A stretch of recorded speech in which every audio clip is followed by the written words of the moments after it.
जय श्री माताजी। विश्व के सभी साधकों का सुबह के ध्यान सत्र में हार्दिक स्वागत है।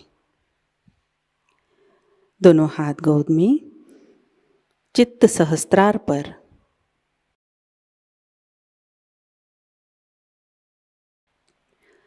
कुंडलिनी चढ़ाकर बंधन लेते हैं।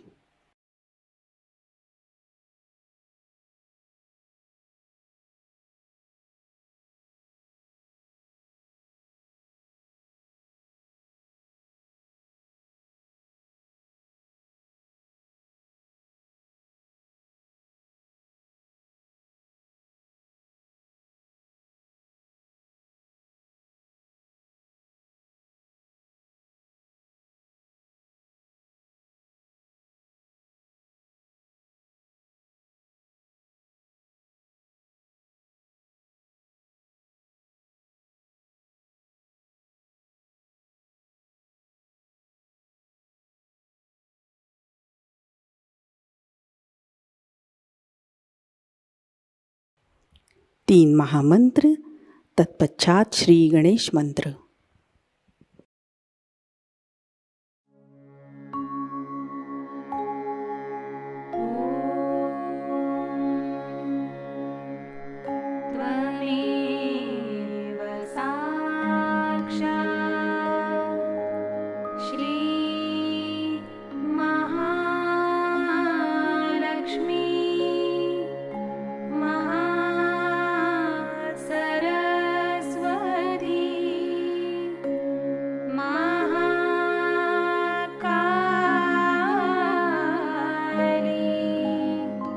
त्रिगुणात्मिका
अपने चित्त को सहस्त्रार में लाते हैं।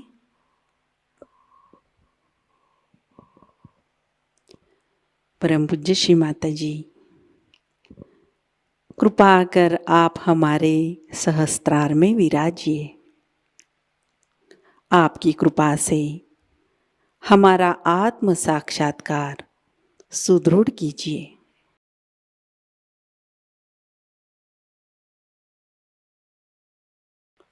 कुछ क्षण ध्यान अवस्था में बैठते हैं।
इसी अवस्था में अमृतवाणी आत्मसात करते हैं।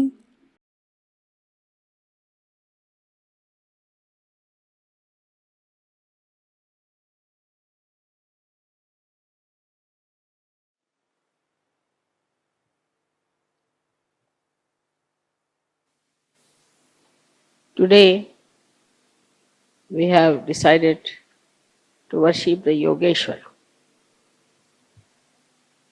I think that is the greatest name of Shri Krishna for us. That means he is the Ishvara of yoga. Yoga means the union, as you know, with the divine. But also yoga has another meaning which means yukti. In English language, to translate it properly not possible. We can call it as yukti means the trick. The trick. But trick is always connected with something funny and bad. But this yukti means the technique. The technique is mechanical. So I couldn't find any proper word for yukti. But one can say it is the to know the technique, and the trick of the technique is also another meaning of yoga, yukti. So even if you are connected, if you do not know the trick of the union, then it is useless. It is of no avail. So, what one has to learn after getting realization, not only the technique, but the trick of the technique. At Krishna's level, when we reach, it is an incarnation after Sri Rama's. So Sri Rama came as a Maryada Purushottama, means a person who is an complete ideal of Maryadas and a benevolent king. But in the case of Sri Krishna,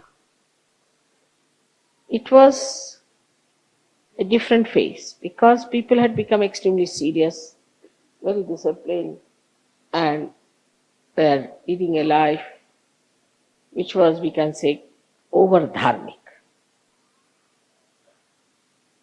And this had put the people at a level fixed, and they thought that if you are doing all these things every day, then it's all right, we have reached the last. So Sri Krishna had to come. Himself, Sri Vishnu, came as Sri Krishna to tell us about the ascent, and that all this just a play.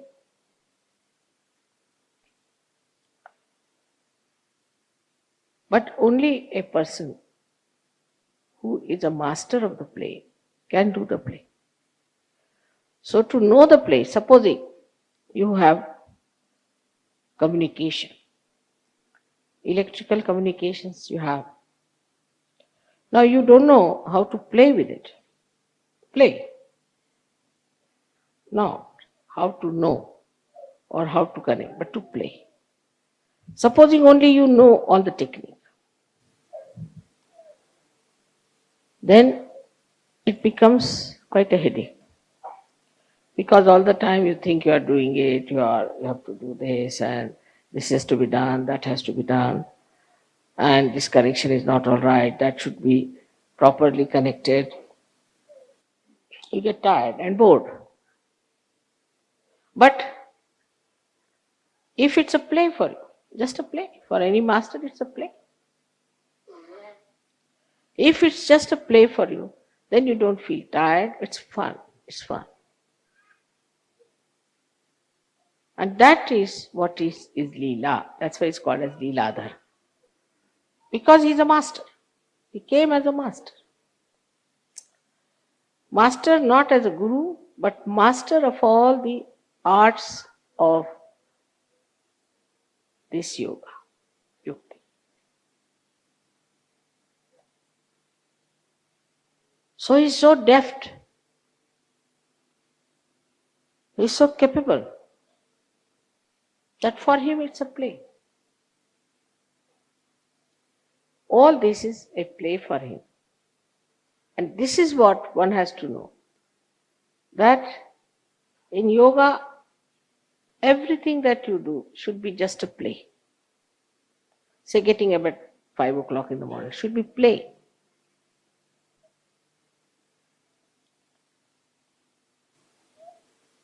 In the morning you get up, say it's not yet, the sun has not come to suggest what you have to do, and the moon has departed. And in that twilight or a little darkness you get up. It's very beautiful. And that time you sit down for your dhyan. But it's not a serious thing. It's not something that is boring. It's a play. But for that you have to be a master. If you are the master of yoga, then it's a play. So the first Sri Rama's state has to be there, where you become really Vishwa Nirmala Dharmi, so that it becomes your play.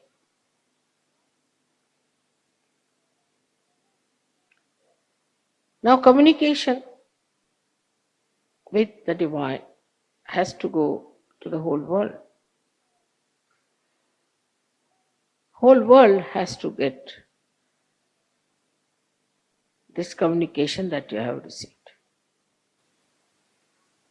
For this part, Sri Krishna arranged something in his lifetime in a very simple way as a child.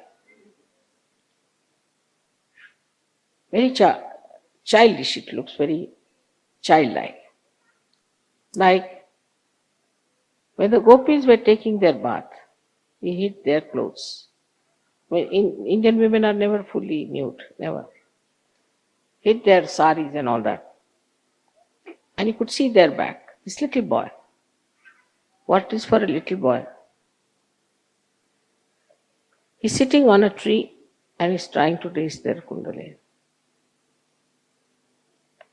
They are coming out of the river Jamuna, which is being vibrated by Radha.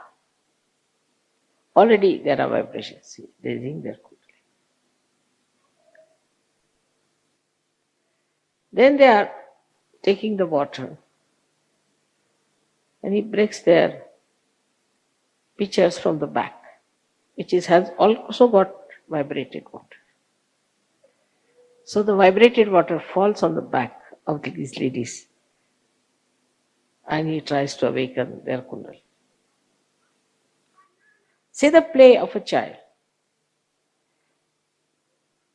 How he tried to play in his childhood, just like a child. And then he shows later on his childlike expertise in dealing with politics, with dealing with people, with communication and all. And his power was Radha. Radha. Ram is energy, Dham is the one which sustains. Radha. So the Dharayati sa dharma, as they say, in the same way, Radha, the one who sustains the energy. So the first quality that he got from her is she is Ahladadayi. That's the word. I couldn't find any word in English for Ahlad. Ahlad is when you suddenly see something nice, joy starts. Just very happy. But there are very few words in English, as you know, for translation, for joy or the most happiness. But Ahlad is a kind of a joy which, as you see, get the fresh air and how you feel. That is Ahlad. So she is Ahladadaini. She is the one who is the giver of Ahlada. And so, with her powers, he could work out this Ahlad to all the people with whom he was connected. So all the Gop and Gopis who were with him had to do Ras. Ra is energy, Sa means with. To dance with the energy, that is Radhaji. He used to just play the flute and she used to dance. The energy used to pass through her hands to all the other people and the Kundalini would be awakened. So this was another play that year. So in the play only he raised the Kundalini. But in modern times it's very difficult. It's not easy to raise Kundalinis in modern times that way.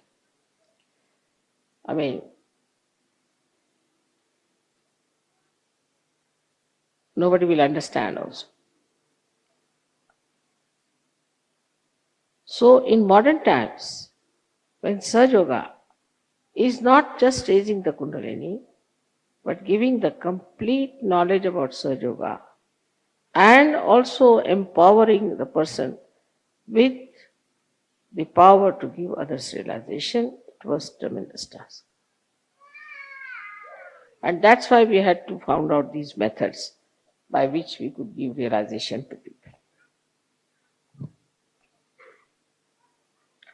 In those days, Kundalini were awakened, but it was not that Sahasrara was broken. So Kundalini must be somewhere hanging in the Agya, maybe at heart, maybe somewhere. And such people became the seekers. And that's how we find today people are here as Sahajogis whose Sahasraras are open and they know all the yukti of Sahaja.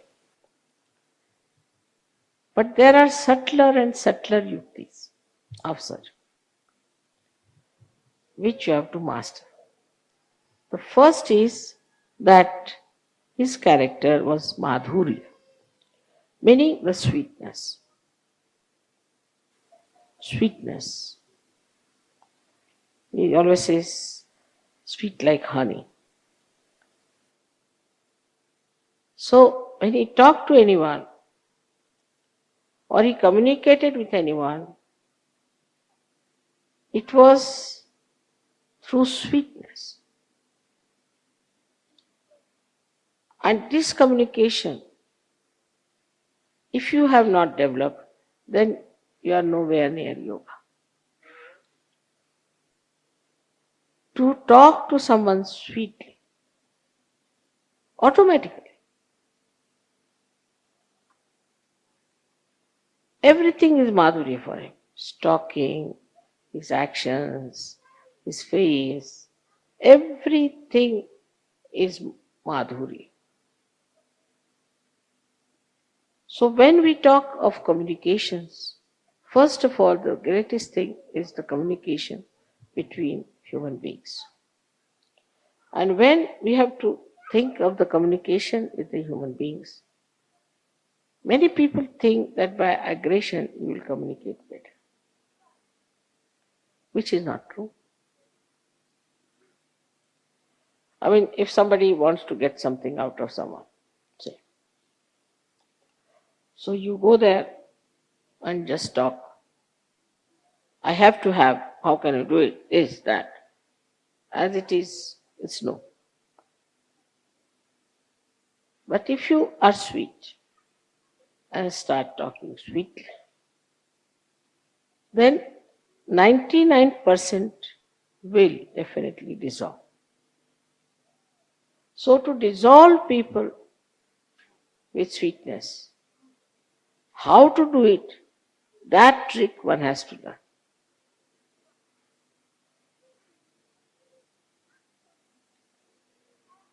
How with sweetness you can dissolve it. This is one of his special qualities, that you talk to someone in such a manner, genuinely, in a very sweet manner, and the problem between you and that person will be dissolved. Absolutely. Now there are many tricks. How to talk to someone is one of the biggest things one has to learn. First of all, you must always show that you are less intelligent than another person.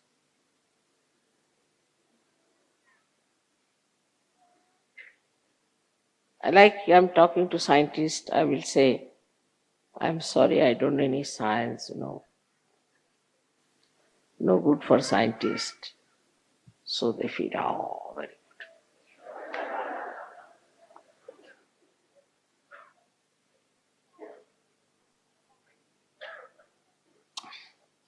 If you have to talk to some musician, you must say, I don't know any music.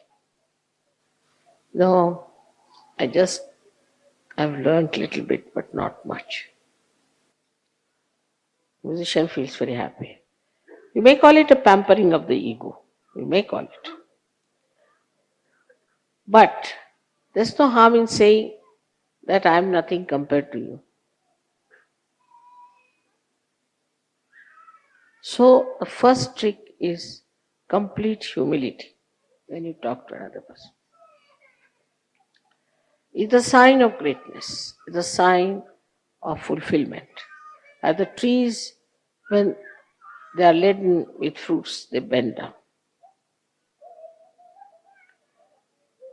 So the first of all, if you say, I am no one, I don't understand anything, but I would like to hear. This is first. First quality of communication is to be extremely humble about yourself. The another person should not know who you are. And there's a lot of fun in it. Say for example now, I can say about myself that my husband was very highly placed in India. I met a friend in Delhi. She was studying with me in school and in college. And she asked me, where do you live? I told her in Meenabag, which was just a useless, small little place meant for very ordinary officers because they had not allotted us any house or anything. So temporarily we were there. She said, what is your husband doing? I said, he's some government servant. I didn't tell her. He came down. So he just looked at me, smiled. He said, do you know him? I said, he's my husband. She was shocked. He's your husband? Oh my God. Why didn't you tell me? Immediately the whole thing changed. And she felt so ashamed of herself. She had started looking down upon me that I'm married to some clerk or someone.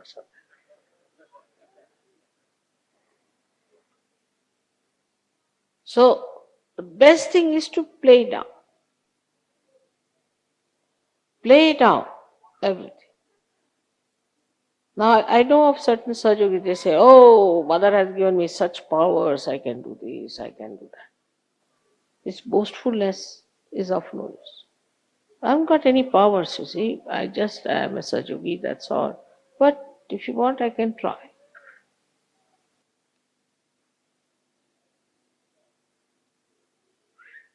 So is to play down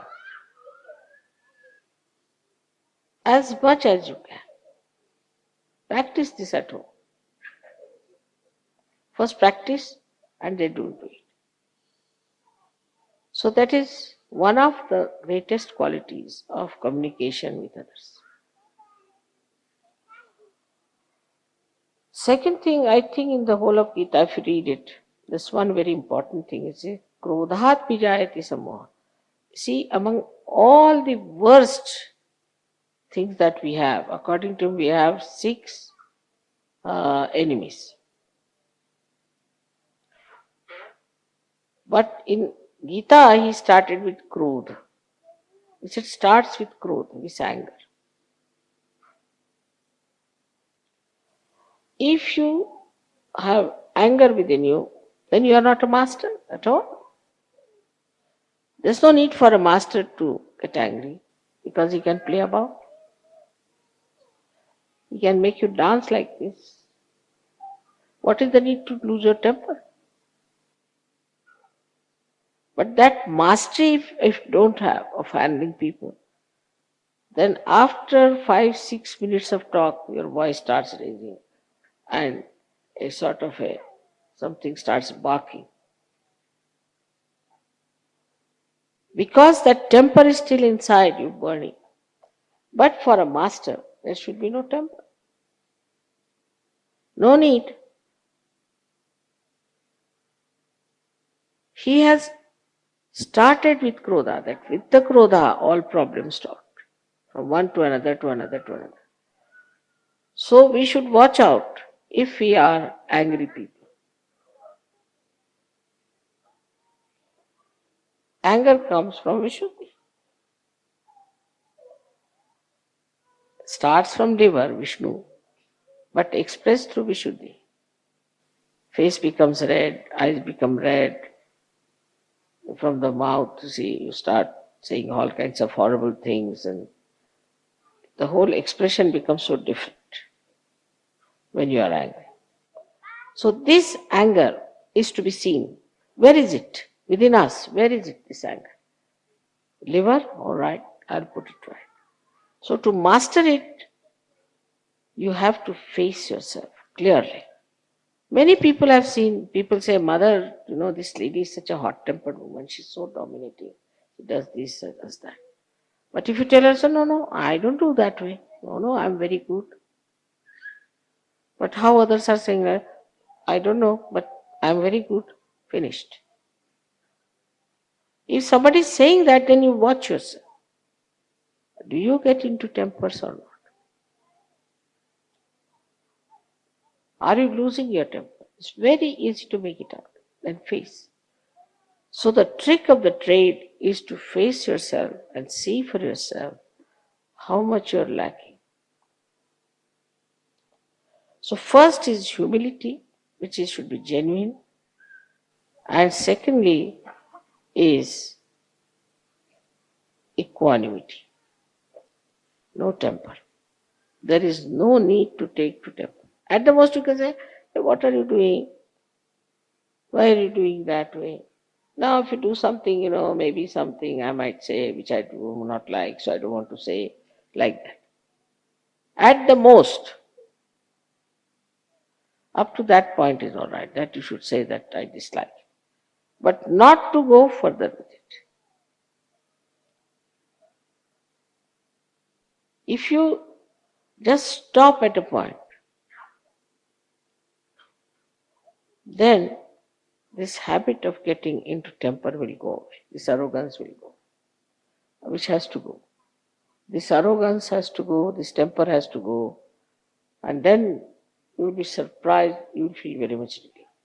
Because this anger, once it comes in, reacts and catches your left Vishuddhi, and you become guilty.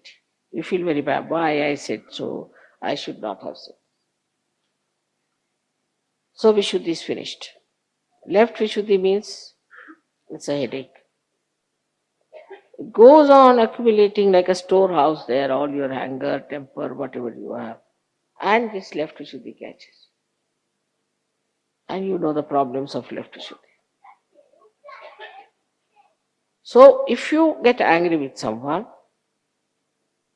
don't feel guilty.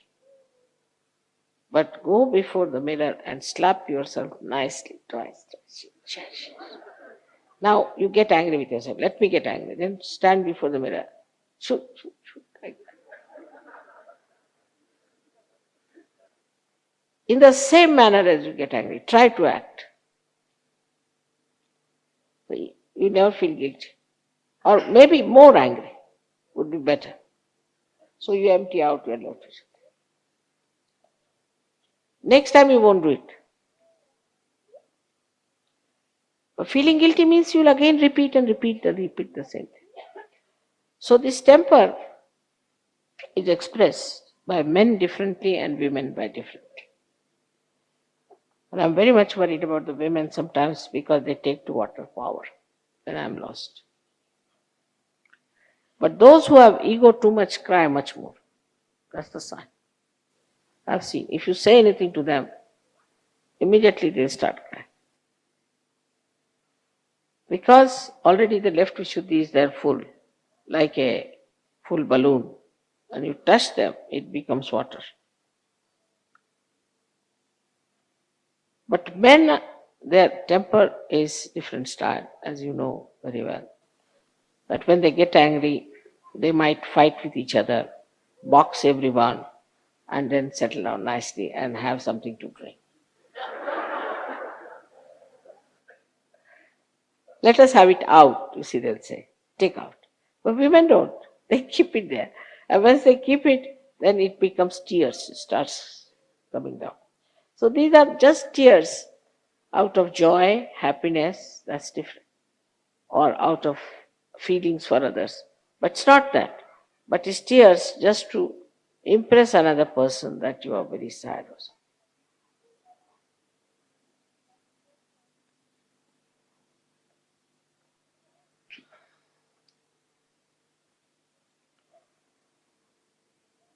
So the second trick is how to master your own temper. And the third one is how to master the temper of others. That's even better. I don't know if I've told you the trick of Gagangad Maharaj when I went to him.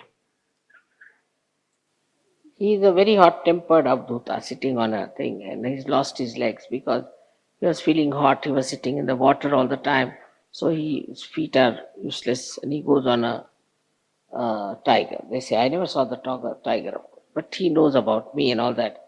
And he told everyone about me, so I went to see him. And he's supposed to control the rain. So it was quite a steep climb for about 1.5 hours. And as soon as I stepped in, it started raining heavily throughout.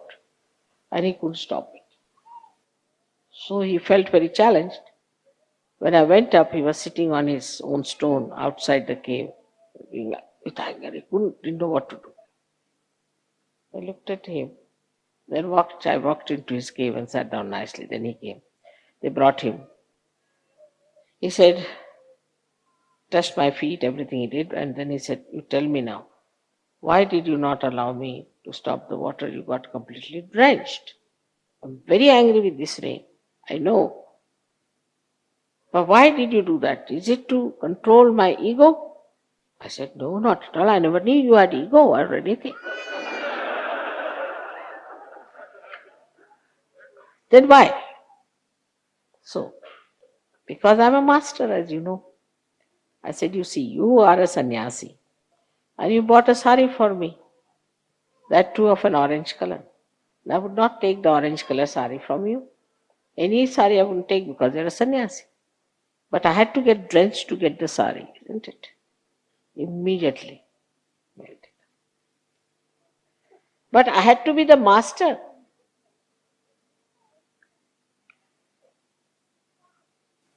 First of all, how to melt him. And secondly, the master of his mind.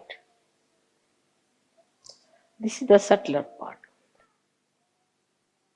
You can be master of a person. Like that, you can know what he has done for you, what he has prepared for you, what is coming for you. I wouldn't say that you know all the future, but if you try just to know about a person, you can know everything about that person. Very simple. So first try to understand a person. My father had lots of tricks with him, I know. And very humorous person. And one day my brother told me, Baba Mama, that he has a friend who sings very well. So I asked my father, how does he sing? Oh, he's very courageous, he said. I said, why? He sings whether he knows or not. That's the trouble. What an exact description he gave me of this gentleman. He's very courageous, he said. He doesn't know, but he sings quite all right. So very courageous. I mean, he didn't say anything against him. He said he's courageous. But he gave me the complete picture of the gentleman that you have to be careful. You see, he might start singing in a funny way, you shouldn't laugh, and all that came in that courageous word. In the same way, if you study someone, you see, then you will just describe that person in an interesting way. And you will not feel that this person has these bad habits or that bad habits, or this is wrong with him, that is wrong. But you will describe as part of that person. Is a way of knowing a person in totality with all his defects, with all his qualities, with everything, and accepting that person as is. If that mastery you can have, now how will you have? If your attention is not on his qualities, you will only know his bad things. And if you know his qualities, then bad things will be there a little bit, but they'll just be adding little masala to his character. You'll feel, that's it. See, he is but little bit like that. Little additional swaras added to his character. And you wouldn't mind it so much, such a person. You really enjoy. Like my son-in-law is very fond of dogs. And his wife says, no dog in the house, it's a flat. So there's a fight between them for the dog. So Prabhat said, you never meet me. I said, this is not proper. But next time I have decided to be a dog. Immediately he took the point.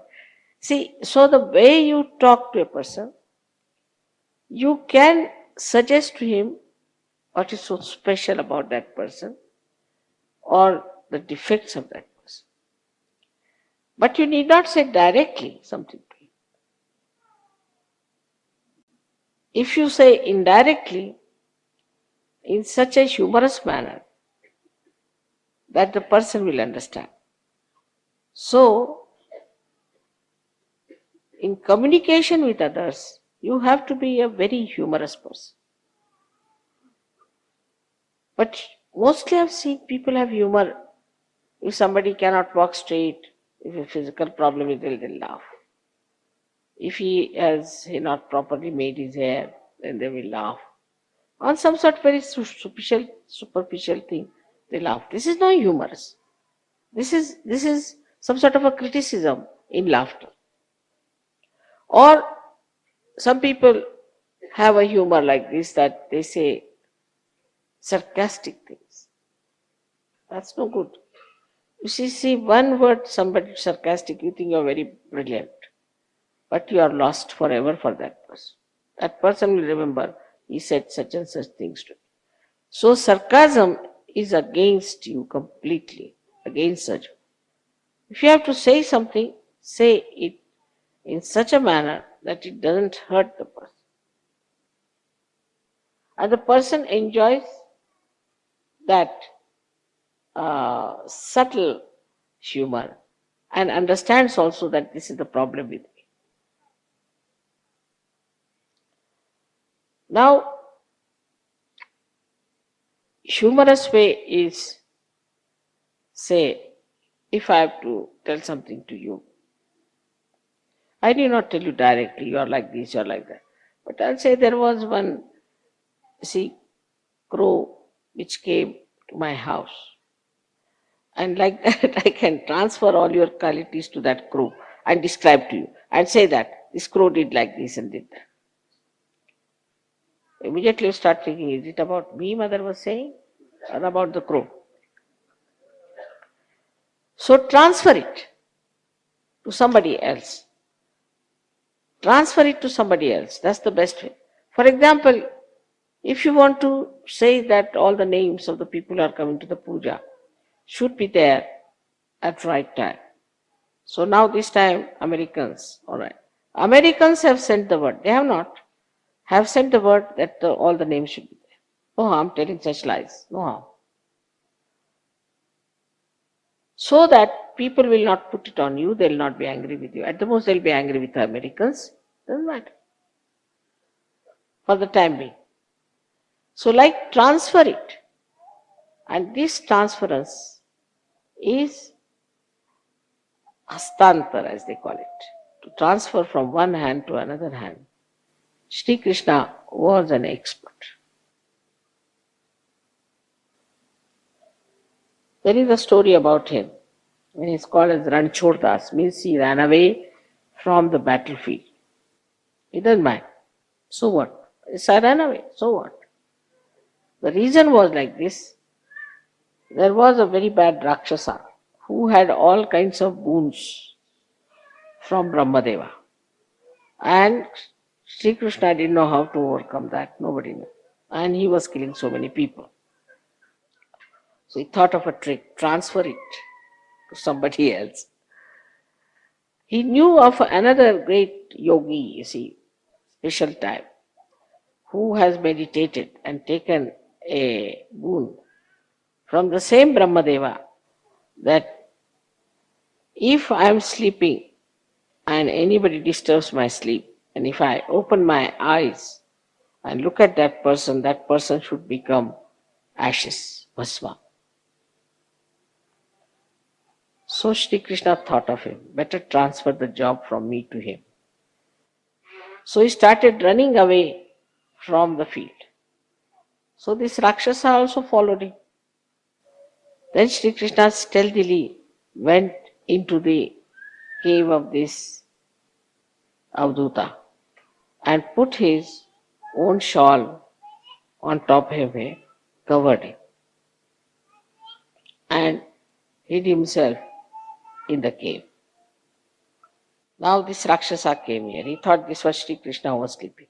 Ah, now you are tired, you are sleeping. Now I am going to see how you can save yourself. And he started waking up. This Avduta got up and looked at him and he became Bhasma. So transfer your jobs to a more capable person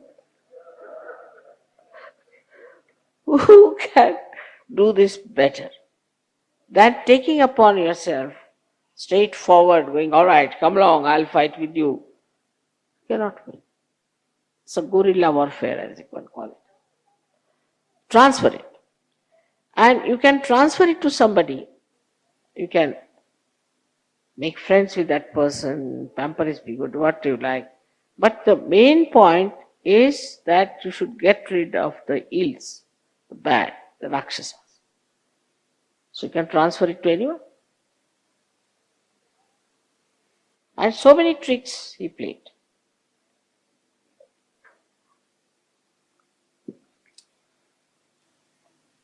In Mahabharata, Bhishma had a blessing that unless and until he wants to die, nobody can kill him.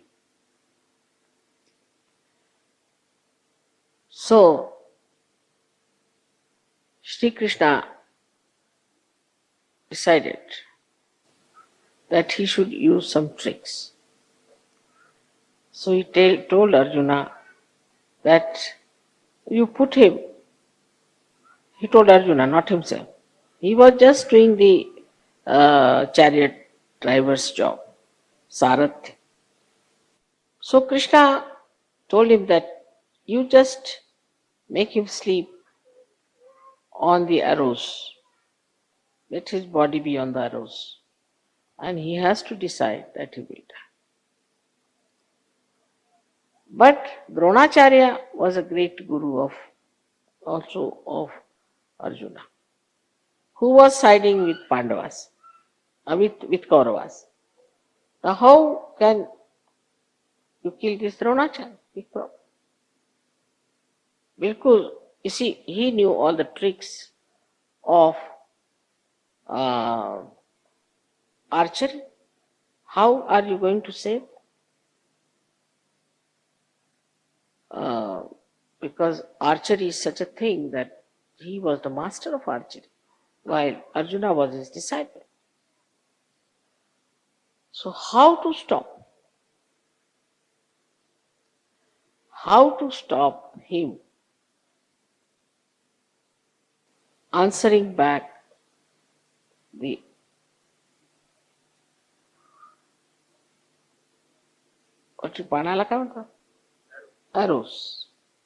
arrows of Arjuna. How to do that he doesn't answer back, because he was a master.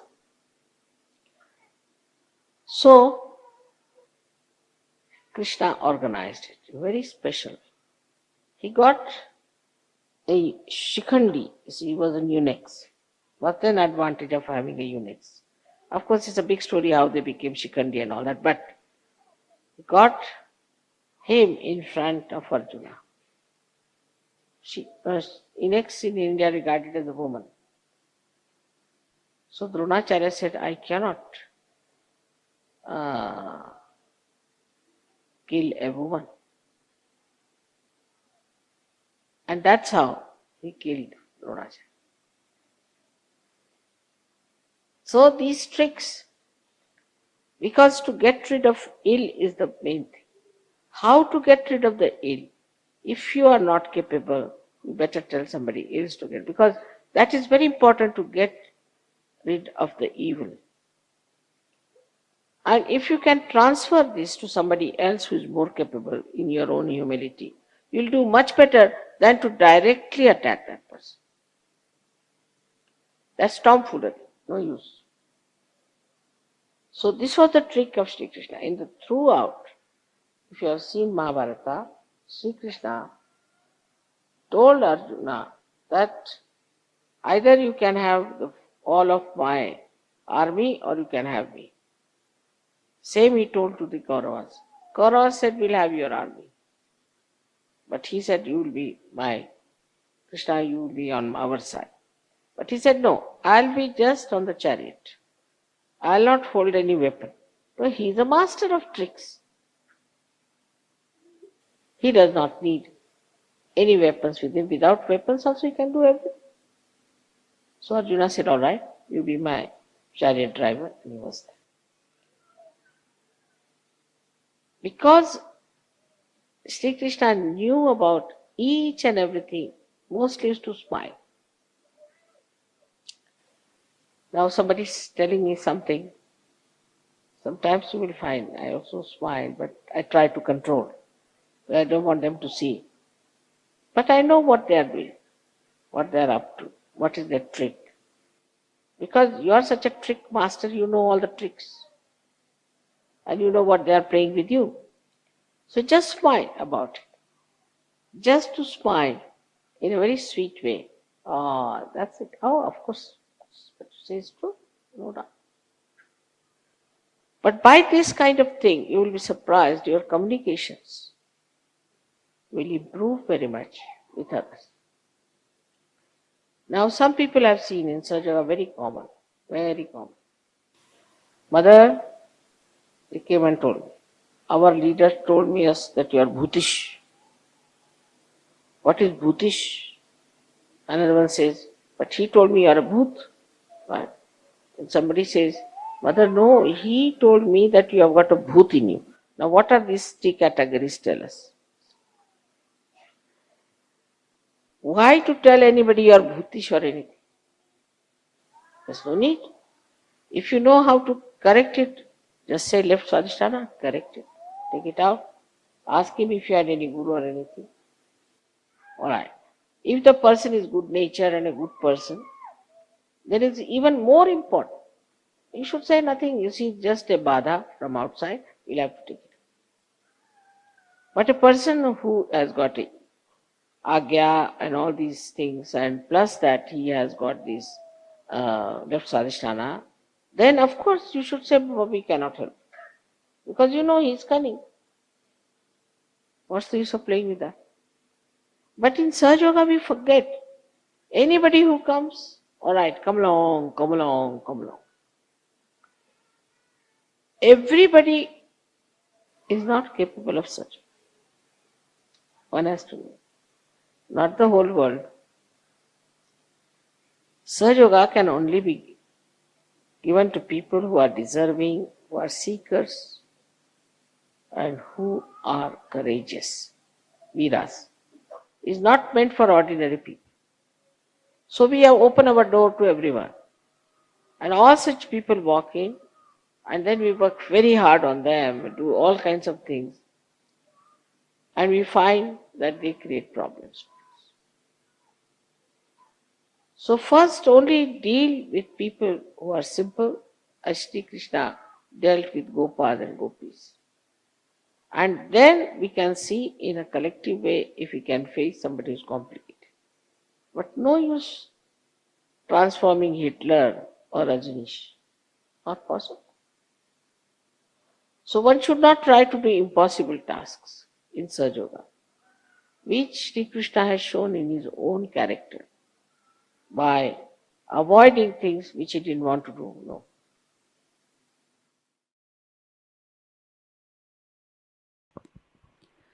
ध्यान की अवस्था बनाए रखते हैं।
जय श्री माता जी। परम पूज्य श्री माँ के श्री चरणों पर हम प्रार्थना अर्पित करते हैं। परम पूज्य श्री माता जी, आज का ध्यान आपके श्री चरणों में समर्पित है। आज के अमृतवाणी में आपने जो ज्ञान हमें प्रदान किया, सामूहिकता आपकी ऋणी है। परम पूज्य श्री माता जी, आपकी कृपा में सामूहिकता को सहज कार्य करने हेतु उत्तम संतुलित माध्यम बनाइए। हमारे अंदर से निरंतर आपकी शक्तियाँ प्रवाहित होती रहे। आपकी कृपा में विश्व निर्मल धर्म प्रस्थापित हो जाए। माँ, इस ध्यान सत्र में अगर हमसे कोई गलती हुई हो, कृपा कर हम सबको क्षमा कर दीजिए। हमारी प्रार्थनाओं का स्वीकार कीजिए और हमें आशीर्वादित कीजिए। आपके श्री चरणों पर कोटि कोटि प्रणाम, अनंत कोटि प्रणाम। जय श्री माता जी। कुंडलिनी चढ़ाकर बंधन लेते हैं।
आज का ध्यान सत्र अभी संपन्न होता है।